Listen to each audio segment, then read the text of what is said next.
This is my final for academic success. What are attitudes of successful students, and now to remember to keep a good attitude? Be courageous, be open-minded, be responsible, have critical thinking, be timely, and be honest with what you're doing. And to keep a good attitude, remember the end goal.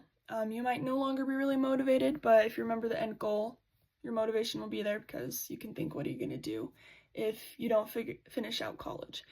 And also remember that everyone gets the opportunity, because in other countries, not everyone even gets the opportunity to go to the high school. So getting the opportunity to go to college is pretty great. List habit strategies successful students use. I would say time management's a pretty big one, and also a calendar will help with this. Track emails, logins, passwords. This is you just being responsible and being accountable. And list off priorities. Obviously, in the end, all projects are important, but in the moment, some projects do take longer or are more important in the moment. So if you list off the most important ones and how long they take, that will help. And finding ways to study that work for you. Studying different ways works for a bunch of different people. Why is it important to understand and evaluate your sources in life and in college? Because of authenticity, if you don't have the correct information on the website and you're putting it out on a piece of paper for your teacher to read, they're not gonna really think that you're that trustworthy yourself if you can't find the correct information out there on the web or in a book or anything. So finding correct information, again, this goes with academic honesty, making sure that you're citing things correctly. If you don't know what to look for in a website, you're not going to know how to cite it correctly, and that could lead to academic dishonesty, and how to correctly cite them again. What resources and people are available to support you personally and at college? Personally, I have family and friends, and my old teachers said that if I ever need to email them, that is something that I am allowed to do and that they will be willing to help me.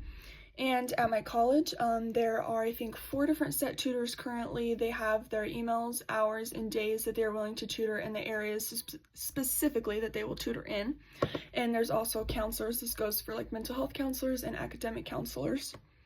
What rights and responsibilities do you have as a member of the university community? Ask questions. You're allowed to ask questions. You're allowed to go to tutoring. You're allowed to voice your opinions. You're allowed to get the same treatment as everyone else. And you are allowed housing and fooding You're allowed housing and food unless,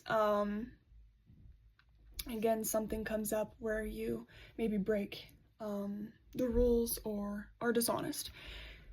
And then me as a person, I need to be honest. I need to be academically honest with the things that I am doing.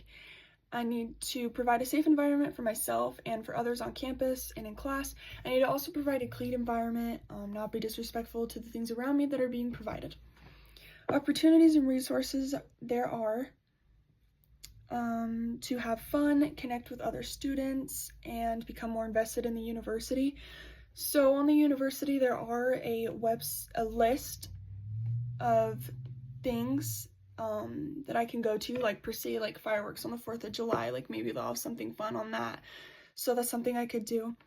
There's also a ton of clubs like chess, and there's also like sororities you can go to. You can join a sorority if you want, that could be fun.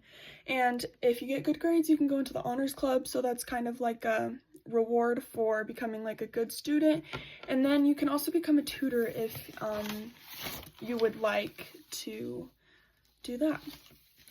What career field of study are you interested in? So personally, I would like to go into the BSN program, and then after that get my CRNA, and then after that go into real estate, or either BSN, real estate, CRNA, or I just want to get my BSN and go into real estate. Just kind of depends, but I know currently right now I want to get my BSN. How will I figure out a plan to graduate? I will meet with my academic counselor. I have a friend's dad who also is a CRNA, so he could help me with that. And I have a coworker who's currently in nursing school, so she can help me with that. And Research University provide to support students' health. They have a gym, they have scholarships, counseling clubs, courses to take, tutoring jobs that you can do. All information in this course, what do you feel like will help is the most useful to you and why. I think it was how to properly look around my college website, because this helps me the most in learning out any of this information that I needed even for this final. Thank you.